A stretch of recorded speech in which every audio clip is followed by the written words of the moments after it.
আস্তে আস্তে পড়বেন, উপরে আছে নিচে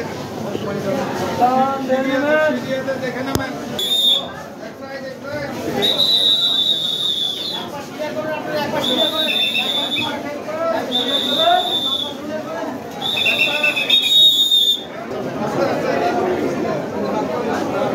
সাংবাদিকদের জন্য দাঁড়িয়ে থাকতে হবে।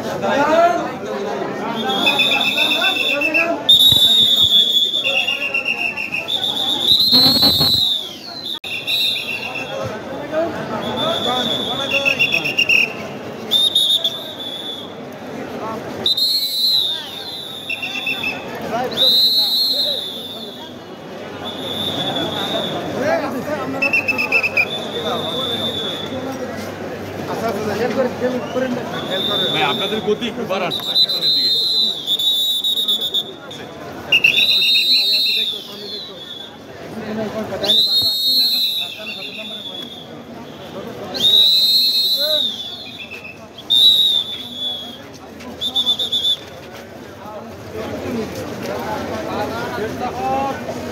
তাজুল ইসলাম সাহেবকে খিলগাঁও থানার সালাউদ্দিন সুমন হত্যা মামলায় আদালতে উপস্থাপন করে অত্র মামলার তদন্তকারী কর্মকর্তা তাকে সোনারেশ দেখানোর প্রার্থনা করেন। আমরা রাষ্ট্রপক্ষে শুনানি করে এই আসামিকে কেন সোনারেশ দেখানো প্রয়োজন সেটা আদালতে আমরা উপস্থাপন করেছি যে এই আসামি তদন্তে প্রাপ্ত এই মামলায় তদন্তে তার নাম উঠে এসেছে এবং তিনি এই ঘটনা সহ ঢাকা শহরের যতগুলো হত্যাকাণ্ড হয়েছে, যতগুলো হত্যা চেষ্টা হয়েছে, প্রত্যেকটা মামলায় তার সম্পৃক্ততা আছে। তার পিছিয়ে আরও অনেকগুলো হত্যা মামলা এবং হত্যা চেষ্টা মামলা রয়েছে এবং এই ঘটনাটা ছিল বিগত 2024 সালের জুলাই মাসের 19 তারিখ। সেদিন জুমাবার ছিল।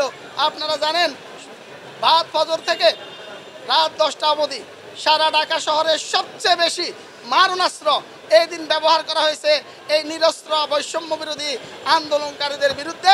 সেদিন বাংলাদেশের সবচেয়ে জঘন্যতম দিন ছিল, কারণ সেনাবাহিনী, RAB, BGB, police, Awami League, স্বেচ্ছাসেবক লীগ, ছাত্রলীগ, যুবলীগ, মহিলা লীগ, তাদের সমস্ত অঙ্গ সংগঠন সেদিন এই বৈষম্য বিরোধী নিরস্ত্র আন্দোলনকারীদের উপরে সশস্ত্র অবস্থায় ঝাঁপিয়ে পড়ে এবং সেদিন পুরা ঢাকা শহরে প্রায় 120 জনের মতো শহীদ হয়।